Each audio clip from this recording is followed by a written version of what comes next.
안녕하십니까. 결혼비자, F6 비자죠. 결혼비자 신청 시 외국인 배우자 초청인의 즉 한국인 신랑분의 소득금액 증명의 방법 중에서 이번에는 6번째로 주민등록 등본상 세대를 함께하는 직계가족의 소득을 활용하여 소득금액을 충족하는 방법에 대하여 알아보도록 하겠습니다. 12월 26일 법무부에서 이거를 고지를 하였습니다. 주민등록 등본상 등재된 직계가족의 수에 따라서 외국인 배우자 초청인 즉 한국인 신랑분이 증명하여야 할 소득금액을 이렇게 고지를 하였습니다. 고지를 하였고 요거는 2026년 1월 2일 금요일부터 적용이 됩니다. 근데 외국인 배우자 초청인 가족의 소득을 활용하여 본인 소득을 증명하고자 하면은요, 그 조건이 있습니다. 그 조건은요, 주민등록 등본상 함께 동거하는 직계가족의 소득, 반드시 주민등록 등본상 함께 동거를 하는 직계가족이어야만 됩니다. 주민등록 등본상 함께 동거하지 않으면 직계가족의 소득을 활용하실 수가 없습니다. 그럼 직계가족이라는 것은요, 조부모, 부모, 본인, 자녀, 손자녀 등 위 또는 아래인 수직적인 혈통관계를 직계가족이라고 합니다. 그러니까 주민등록 등본상 함께 동거를 하는 직계가족, 조부모의 수입이든 소득이든 부모의 소득이든 자녀의 소득이든 손자녀의 소득이든 소득이 있으면 이 직계가족의 소득은 활용할 수가 있다 이 말입니다. 그런데 형제는 반계입니다. 형제는 반계, 직계가 아니고 반계입니다. 반계이므로 소득 활용이 불가능합니다. 법무부 고시 소득 금액에 가구수로 포함되지도 않고 또 형제의 소득이 있다라고 하더라도 이 소득은 활용할 수가 없습니다. 반드시 직계가족의 소득만 활용하실 수가 있습니다.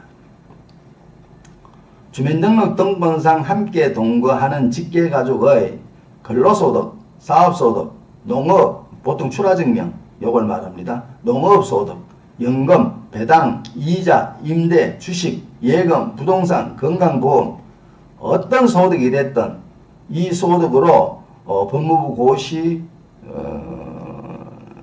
금액을 충족하면 비자 접수도 가능하고 비자 발급도 가능합니다. 여기에서요, 근로소득, 사업소득, 출하증명, 연금, 배당, 이자, 임대소득은 100% 활용이 가능합니다. 있으면 있는 대로 그대로 100%를 인정을 해줍니다. 그런데 주식, 예금, 부동산은 5%만 인정을 해줍니다. 주식은요, 보유기간으로부터 6개월이 경과한 주식의 5%만 인정을 해주고요. 예금은 6개월이 경과된 정기적금의 5%만 인정을 해줍니다. 그리고 부동산은요, 공시지가에서 부채를 공제한 등기부 등본상 기재된 부채를 공제한 나머지 금액의 5%만 인정을 해줍니다. 그러니까 여기서 여기까지는 100%를 인정을 해주고요. 주식, 예금, 부동산은 5%만 인정을 해줍니다. 그리고 건강보험을 하려면요, 건강보험은 반드시 지역의료보험 가입자만 가능합니다. 직장의료보험 가입자는 불가능합니다. 불가능하고 그 다음에 이 건강보험은요, 합산이 불가합니다. 다른 소득과 합산이 불가합니다.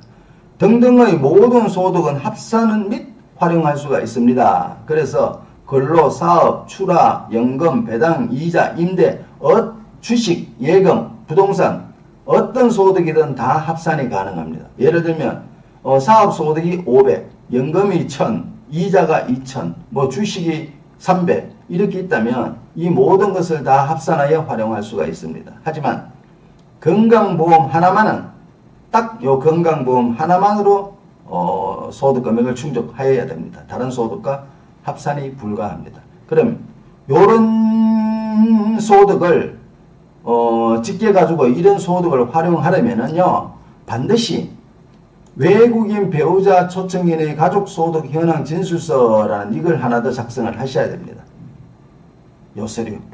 요 서류를 하나 더 작성을 하셔야 되는데, 여기 보면은 소득 요건 보충하는 가족의 인적사항, 성명, 성별, 생년월일, 주소, 초청인과의 관계, 어떤 소득인지, 무슨 소득인지 요걸 다 기재하는 외국인 배우자 초청인의 가족소득 현황 진술서 요걸 하나 더 작성을 하셔야 되는데, 그러면 직계가족의 소득을 활용하기 위하여 필요한 서류들, 추가적으로 필요한 서류들에 대해 알아보도록 하겠습니다.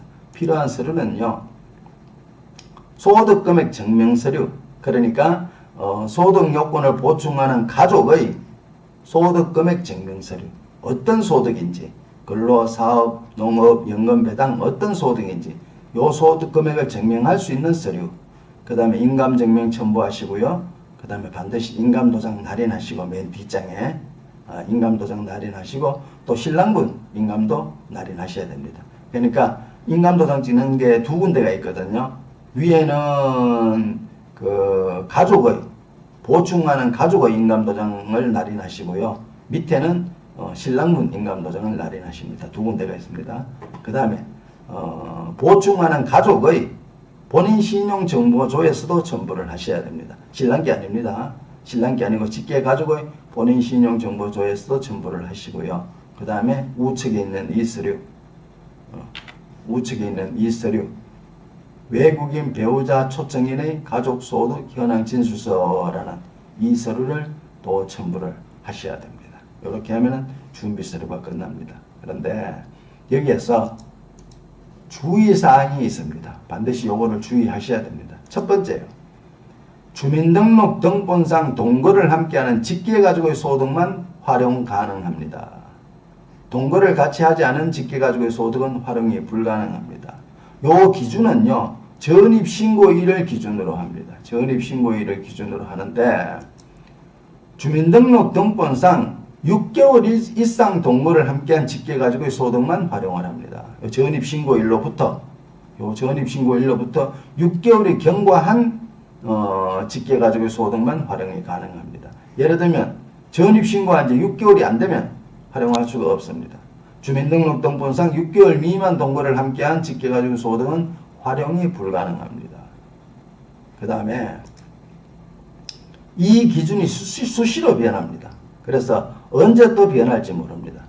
예전에는요, 본인 신랑의 소득 금액이 부족한데 부모님 아니면 직계가족의 소득으로 가능하겠다. 그러면 오늘 주민등록 등본상 전입을 하고 전입신고를 하면 동거를 함께하는 가족이 되잖아요. 오늘 전입하고 내일 비자 서류를 만들어도 가능했습니다.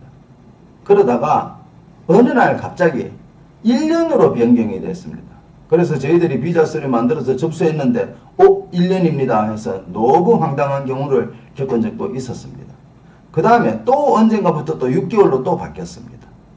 6개월로 또 바뀌었습니다.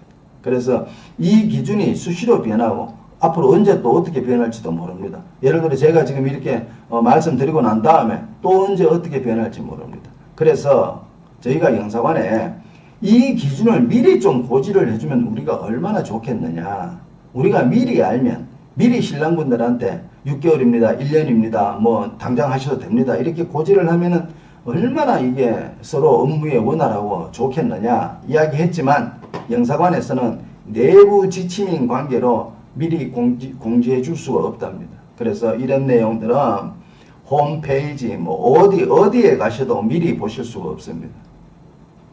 비자를 접수해보고 알 수 있는 겁니다. 그래서 이게 참 이치에 맞지 않다는 생각은 들지만 그래도 뭐 영사관에서 하는 일이니까 저희들이 어떻게 뭐 이렇게 하라 저렇게 하라 할 수는 없는 일입니다. 그래서 이런 거는 항상 체크를 해보고 항상 검사를 해봐야 되는 일입니다. 그래서 이런 걸 잘 생각해 보시고 비자 접수 잘 하셔서 신부님 비자 받고 한국에서 행복한 결혼 생활 하시기 바라겠습니다. 고맙습니다.